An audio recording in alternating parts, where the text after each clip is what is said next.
Hello friends, আজকের গল্পের নাম স্বপ্ন পূরণ। এক গ্রামে একটি ছোট গরিব ঘরের বাচ্চা ছেলে ছিল। সে মা বাবার সঙ্গে বাস করত। তার বাবা খুব পরিশ্রম করে তার মা এবং তার এবং নিজের পেট চালাতো। তার বাবা অন্যের জমিতে কাজ করত। তাদের নিজেদের একটা চাষের জমিও ছিল না। কিন্তু রাম পড়াশোনায় ছিল খুব ভালো।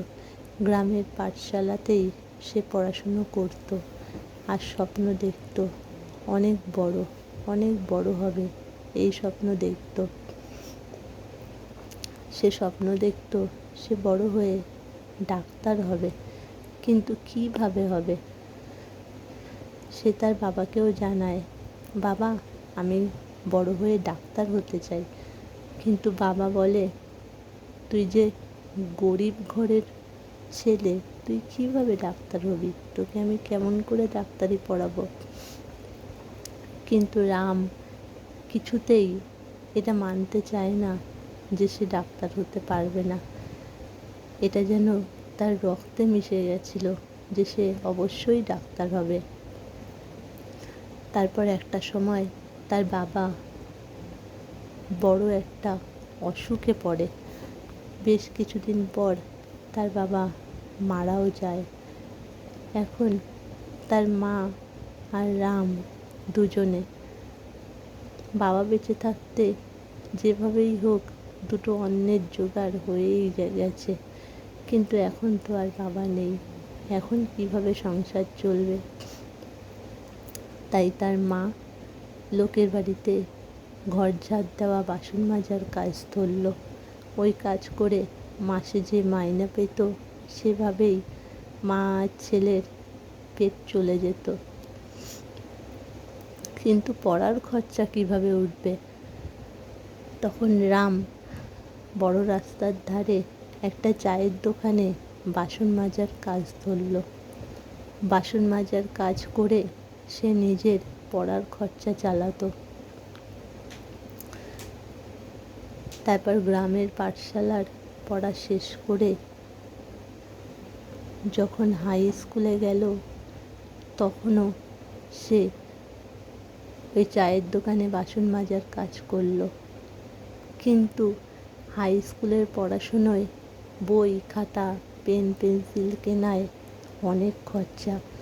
ওই গ্রামের চায়ের দোকানে বাসন মাজার পয়সায় কিছুতে তার পড়াশুনোর খরচা চলতো না।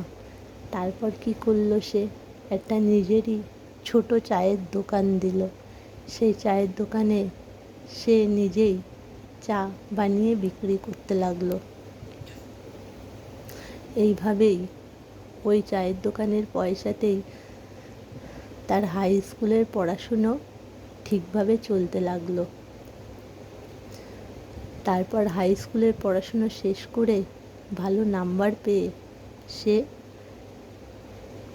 সায়েন্স নিয়ে পড়াশুনো করলো। কিন্তু সায়েন্স তো শুধু নিলে হবে না, তার পেছনে অনেক খরচা আছে। চায়ের দোকান তো দিল, তার সঙ্গে সঙ্গে কিছু মুদিখানার জিনিস, কিছু তরি তরকারি, কাঁচা সবজি এইসবও দোকানে রাখতে লাগলো।